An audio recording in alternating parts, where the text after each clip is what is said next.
Mutton கடையில் வந்து mutton கிரேவிக்குன்னு சொன்னீங்கன்னா சின்ன சின்னதாக வெட்டி வாங்கிக்கோங்க. நல்லா கழுவிட்டு அடுப்பு பற்ற வச்சு ஒரு அகலமான பாத்திரத்தில் எண்ணெயை ஊற்றிட்டு இந்த மட்டனை ஆட் பண்ணுங்கள்.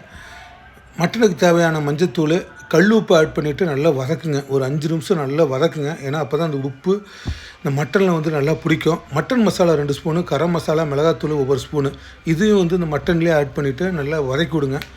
நல்லா வந்து ஒரு 10 நிமிஷம் அப்படியே நல்லா வதக்கி விடுங்க. ஏன்னா அந்த மட்டன் மசாலா, மிளகுத்தூளெல்லாம் அப்போ தான் அந்த மட்டனில் வந்து நல்லா பிடிக்கும். உங்களுக்கு தண்ணி ரொம்ப ட்ரை ஆகிடுச்சு அப்படின்னா ஒரு டம்ளர் தண்ணி ஊற்றிட்டு அப்படியே கொதிக்க விடுங்க. மட்டன்லாம் அப்படியே வேகட்டும். இதுக்கிடையில் வந்து நம்ம 2 தக்காளி கட் பண்ணது, 2 பச்சை மிளகா, சின்ன வெங்காயம் வந்து ஒரு 7 சின்ன வெங்காயம், 4 பெரிய வெங்காயம் எடுத்துக்கிட்டு கட் பண்ணி வச்சுங்க. இந்த தக்காளி, பச்சை மிளகா, சின்ன வெங்காயம், பெரிய வெங்காயம் மிக்ஸி ஜாரில் ஆட் பண்ணி அரைச்சி அந்த அரைச்சதே வந்து மட்டனில் ஆட் பண்ணிவிட்டு தேவையான அளவு தண்ணி ஊற்றுங்க. நல்லா வதக்கி விட்டு நல்லா ஒரு வேகட்டும். உப்பு காரம்லாம் செக் பண்ணிக்கங்க. உப்பு பத்தலைன்னா உப்பு, காரத்துக்கு வந்து மிளகாத்தூள் ஆட் பண்ணிவிட்டு நல்லா வதக்கி விடுங்க. நல்லா ஒரு அரை மணி நேரம் நல்லா வெந்ததுக்கப்புறம் தேங்காய் துருவல், தேங்காய் அரைச்சதை ஊற்றுங்க. ஒரு கொதி வந்ததுக்கப்புறம் அடுப்பு வந்து சிம்மில் வந்து ஒரு 10 நிமிஷம் கழித்து இந்த ஸ்டவ் ஆஃப் பண்ணிடுங்க. இந்த மட்டன் கிரேவி வந்து சப்பாத்திக்கு சூப்பராக இருக்கும், சாப்பாட்டுக்கும் நல்லாயிருக்கும்.